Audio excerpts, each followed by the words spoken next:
is the Scorecard, where you score the latest sports news and in-depth news. I'm Erika Kristensen. Tonight on the Scorecard, the National Football League is halfway through its regular season. Records and surprises mark today's NBA calendar. Paris Masters is on the quarterfinals and the ATP season is almost at its climax. We dive deep into the world of sharks. Well, the Sharks Billiards Association, that is. All that and more on the Scorecard tonight, the 1st of November. Now here's our roundup. Halfway through the NFL's regular season, the New York Jets kept their playoff hopes alive with a 27-24 victory over the Houston Texans. Garrett Wilson made 2 spectacular touchdown catches, and Davante Adams scored his first touchdown as a Jet to hand the Texans their first American Football Conference loss this year. Despite being shut out in the first half, the Jets rallied with Aaron Rodgers throwing 3 touchdowns. The defense kept the Jets in the game, sacking C.J. Stroud 8 times. The Texans gained more yards than the Jets, but touchdowns are worth more than field goals. New York's win moves them from last place in the AFC East to 2nd and jumps them from 15th to 10th in the conference. Houston remains in a strong position in AFC South and 4th among division leaders. In the NBA, the Houston Rockets reduced a 23-point second-half deficit to 3 on the way to defeating the Dallas Mavericks 108-102. Dillon Brooks played a crucial role in keeping Luka Doncic under control, while the Rockets combined solid defense with key contributions from their bench. Jalen Green led the scoring burst and finished with 23 points and 12 rebounds. Despite an off night, Klay Thompson became the 6th player to make 2,500 career three-pointers. He joins an elite group that includes Reggie Miller, Damian Lillard, James Harden, Ray Allen, and his former Splash brother, Stephen Curry. The Phoenix Suns overcame a 21-point deficit, scoring 73 points in the second half to complete a 125-119 comeback victory over the Los Angeles Clippers. Devin Booker packed up 40 points and Kevin Durant added 18. But, of course, more importantly, made 20 of those points in the pivotal third quarter. Despite James Harden's 25 points, 10 rebounds, and 13 assists, the Clippers were plagued by turnovers and lost momentum. Phoenix dominated the second half, outscoring the Clippers 21-5 in fast break points after a shaky first quarter. Also this morning, Ja Morant recorded a triple-double with 26 points, 14 assists, and 10 rebounds as the Memphis Grizzlies demolished the Milwaukee Bucks 122-99. While Victor Wembanyama had a second career 5x5 stat line in San Antonio's Spurs 106-88 win over the Utah Jazz. A 5x5 is making at least 5 in each of the 5 stats columns. Sophomore Wemby had 25 points, 9 rebounds, 7 assists, 5 steals, and 5 blocks today. Tennis world number 2 Carlos Alcaraz attributed his defeat to Hugo Humbert at the Paris Masters to the tournament's fast-placing surface. Humbert gave Alcaraz a tough time and won the match 6-1, 7-5, and 7-5, while Alcaraz criticized what he called the fastest court on tour, and of course expressed surprise at the organizers' decision to make such changes. He praised Humbert's performance and adaptability to the conditions. Humbert advanced to the quarterfinals, while he will face Jordan Thompson later at 2 a.m. Alexander Zverev, the highest-seeded Paris Masters player to qualify for the quarterfinals, is currently playing against number 10 Stefanos Tsitsipas in the first of 4 quarterfinals matches. Jannik Sinner, Carlos Alcaraz, Alexander Zverev, and Daniil Medvedev are already assured of their spots in the ATP finals in Turin this November, where only the top 8 players in the world can compete. The only possible change will be if Zverev wins the Paris Masters and supplants Alcaraz at number 2. Tommy Fritz, Novak Djokovic, Casper Ruud, and Alexander de Minaur are almost sure to compete in the Turin final. De Minaur can even climb to number 5, except Grigor Dimitrov is still capable of snatching number 6 at this point, and Tsitsipas can vault from number 11 to higher than Djokovic. All this is because winning the Paris Masters is equivalent to getting 1,000 ATP points. You know what they say about all work and no play, right? Well, athletes all over the Western world had their Halloween fun today, coming to work or party in awesome fun-filled costumes, from film and cartoon characters to artists and co-players. Joining in the fun is our very own 2 Olympic gold medalist, Carlos Yulo, and of course his significant other, Chloe, dressed up as scary doll Chucky and Chucky's bride. And that's our roundup for tonight, the 1st of November. When we return, scary time is over, but what's this? Are we swimming with the sharks? So watch out for that here on the Scorecard.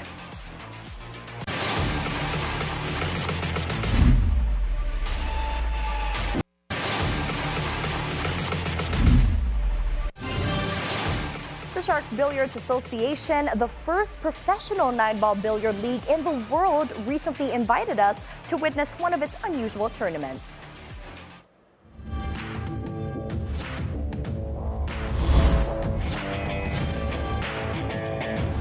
Welcome to the Sharks Billiards Association, located here in Sharks Arena in Tomas Morato, where heckling is not only allowed, but it is part of the beautiful game of billiards. Players here not only face off at each other, but also the vocal crowd, putting an exciting twist to the beautiful, quiet, traditional game of billiards. So come join me in this part of the sports world as we explore the beautiful game of billiards together with some of its players and its founder, Hadley Mariano. Founded with the goal of redefining the billiards experience, former billiards player Hadley Mariano wanted to bring a unique twist to Sharks Billiards that challenges players to handle intense mental pressure while entertaining fans with a fresh, high-energy atmosphere. Shark is it's a billiard term. It actually means 2 things. One is when someone tells you that you're a pool shark, it means you're like a hustler. You're hiding your skill, you're trying to hustle your opponent. I think that goes the same for entrepreneurs, right? Like you can say, like the sharks, you know that term, that sharks, right? Yeah. On the other definition of shark is, it's like when you distract your opponent during the match. It's actually not allowed in tournaments, but with us, we're trying to reinvent the sport, so we're allowing sharking, to make things exciting. Which is heckling in other terms, heckling, right? Trash talking, or anything you do to distract your opponent, that's sharking. And that can be coming from the players and the audience. Correct. From both sides. Yeah. Okay, so I want to ask you also, Hadley, why heckling? Like, why did you allow that in such a sport that really forces you to focus mentally? That's such a mental sport. Yeah, well, I think all sports are mental sports. It's just that with billiards, it's less physical. No, it's not less physical, less contact. There's actually no contact. Yeah. So billiards has been around for centuries, maybe. Longer than basketball, longer than soccer. But it never really broke through mainstream. Because when you watch billiards live, it's boring, right? It's very boring. It's not just boring. So me as a fan, I would rather watch billiards on TV. That way there's a commentator speaking, people analyzing the shots. But now with what we did, we actually made it into a spectator sport. So the audience gets to engage in the sport. They can they can show their emotions, as opposed to the traditional tournaments where you're actually not allowed to talk or even cough. So people watching would actually hold their their cough in after the shot. That's the time they cough or sneeze, right? So it makes the sport more exciting. Of course, since we're live in TV, we don't really condone bad words. Of course, banters against family, religion, politics. Yes, respect still has to be there. Of course. Yeah. Okay. Well, and just to clarify, is this the first in the Philippines or the first in the world? Our rules are the first in the world. Wow. Nowhere else has has done this. The ultimate dream is to make Philippine billiards a global force, showcasing the unmatched skill, resilience, and passion of Filipino players on the world stage. What made you choose billiards? Were you a billiards player before? I was a billiard player when I was younger. Cool. I actually trained with the Philippine team. Okay. But I didn't really see a clear career path for billiards. So I stopped, sad, but that's the truth. Yeah. So what happens is, as a kid, you would see Efren playing live in TV, and as a kid you would want to be like him. But I didn't know how to be like him. So what would you do? You would hang out in billiard halls, because unlike basketball, you can go through high school, be varsity, right, and then college, and then PBA. I wanted that career path, but there was none back then, so I had to stop. So now that I have a bit of, I have a bit of influence, I wanted to start a league, hoping that someday it will be like the NBA of the sport. And who knows, schools would actually make a collegiate league in the future. That's my main, that's the main goal, to have a career path for players in the future. With its bold approach, Sharks Billiards Association is transforming the way we think about the sport. It's a place where skill meets stamina, and every game is as much about keeping cool as it is about sinking the shot. So, sir, ano yung, in terms of yung pag-train nyo para maging isang husay na billiards player, no? Ano usually yung training regimen nyo? Baka pwede nyo po sa amin ikwento kung ano yung typical na training session nyo? Yung mga drills, may mga drills po ba kayo na ginagawa? Ang training kasi po sa bilyar, kailangan bago ka maglaro ng bilyar, maayos na tulog, kondisyon na pangangatawan, maayos yung kain. Kasi bago ka maglaro ng bilyar, pag sumalang ka dyan, pag kinapos ka ng kinain mo, mawawala yung tira, manginginig ka. Kaya kailangan lagi kang kondisyon. Opo. Tsaka syempre kasi yung billiards, more on mental game talaga siya. Oo, kasi apektado yan eh. Opo. Pagka inabot ka ng gutom sa paglalaro, mental block ka, mabablanko ka. Yes. So kailangan, importante talaga yung pagkain, no? And ano naman usually po yung kinakain nyo before isang game? Isang rice lang, tsaka kahit na chigsilog lang, ganun lang. Ganon. Okay, basta lang Basta malamanan ka lang bago ka maglaro. Para kasi sobrang haba ng laban, para hindi ka kapusin. When asked what keeps these players motivated in the sport, family has always been the driver behind their dedication. Ano naman yung ultimo nyong pangarap sa sarili nyo as a billiards player? Ako po, makapag-champion po sa malakihang tournament para makilala po, maipagmalaki naman ng pamilya ko. Ikaw naman, Brian. Kahit sa larangan ng tournament, sana masungkit namin lagi yung pagcha-champion. Kahit sa bansa, ganyan. Para maging celebrity. And syempre, yung mga aspiring billiards player natin, di ba? Yung mga gusto nang mag-pro.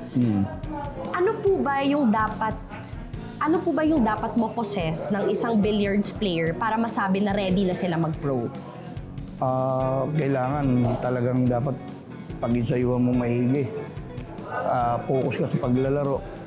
I-develop mo yung sarili mo na gumaling ka talaga at makita mo kung paano yung pamamaraan sa bilyar. Doon mo masasabi sa sarili mo na pro ka na talaga. And ano naman po siguro ang pinakamahirap na parte na pagiging isang billiards player? Ang mahirap po ng parte sa pagbibilyar, katulad nung ako, maraya akong anak. Talagang dapat galingan ko dahil katulad sa labas, nung hindi pa ako napapasok dito sa SBA, talagang puro money game ako. Ang sistema ko sa bilyar, pinangako ko sa sarili ko, pag napalaban ako, bawal ako matalo kasi magugutom yung anak ko. Opo. Tapos, kailangan ko pa nang magbayad sa tuition. Opo. Kaya doon ako kailangan laging manalo. Opo, sa Kasi mga money games. yun ang hanap buhay ko kasi. Pero ano naman po yung ultimong pangarap ninyo para sa sarili ninyo as a billiards player? Ang pangarap ko pagdating sa bilyar, gusto ko makilala ako sa buong mundo, maging champion ako rito. medyo nakikilala dahil dito sa SBA na nakikita kami sa TV paglalaro rito sa SBA. It's more than just billiards. It's a true showdown of nerves and talent. Welcome to Sharks Billiards, where the game gets loud and the pressure never stops. Reporting for the Scorecard, this is Erika Kristensen. When the Scorecard returns, be sure to keep your eyes on the prize.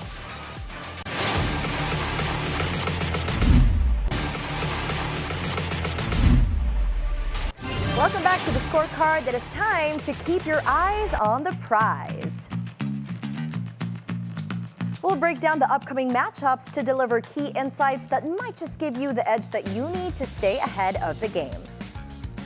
It's fight night once again, and the stage is set for a showdown as Robson Conceição takes on Oshaki Foster in a highly anticipated rematch for the WBC Junior Lightweight title. Live from Turning Stone Resort and Casino in New York on Saturday, November 2nd at 5:50 a.m. Philippine time. Brazil's Robson Conceição steps into the ring to defend his WBC Junior Lightweight title for the first time against a determined challenger in Oshaki Foster. Their July matchup ended in controversy, with Conceição taking a split decision victory. Foster is still convinced that he dominated the fight. Now, both fighters return driven and prepared for a definitive showdown. Conceição, 19 wins with 9 knockouts, 2 losses, and 1 draw, has been through a rocky title journey, including near misses against Oscar Valdez, Shakur Stevenson, and a majority draw with Emmanuel Navarrete.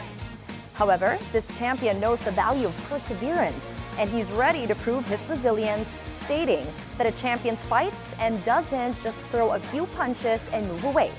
He declares that he's there to win. With a great camp behind him, Conceição is eager to prove his mettle once again. Foster, 22 wins with 12 knockouts and 3 losses, who claimed the belt with a decisive win over Ray Vargas in early 2023, feels that this rematch is his chance to set the record straight. He's been vocal about his intentions, promising to dominate and ensure there is no room for debate in the judges' minds this time. Both men are ready, and with the stakes this high, they're primed to give fans a fight to remember. Foster enters this highly anticipated rematch as the strong favorite at -400, signaling the confidence in his skills and performance. Meanwhile, Conceição stands as the underdog at +300, suggesting that while he's facing an uphill battle, he possesses the heart and determination to defy the odds and reclaim his title. This dynamic adds extra intrigue to their clash as both fighters seek to prove their worth in the ring. And that wraps up our preview for this explosive rematch. Who will emerge as the true champion? Make sure to keep your eyes on the prize. We have updates. In the PBA Governor's Cup, Barangay Ginebra got back at TNT 85-73 to stay afloat in the best-of-7 finals. TNT still leads the series 2-1. Game 4 is on Sunday at the Smart Araneta Coliseum. In the Paris Masters, Alexander Zverev won the first set against Stefanos Tsitsipas. Winner of the match will advance to tomorrow's semifinals. Now, before we go, think on this. From Football Hall of Famer Peyton Manning, the most valuable player is the one who makes the most players valuable. And with that said, thank you so much for joining us once again tonight. We will see you again here next week on the Scorecard, where sports is our business and business is our sports, on the Bilyonaryo News Channel. Once again, this is Erika Kristensen. Have a good evening, everyone.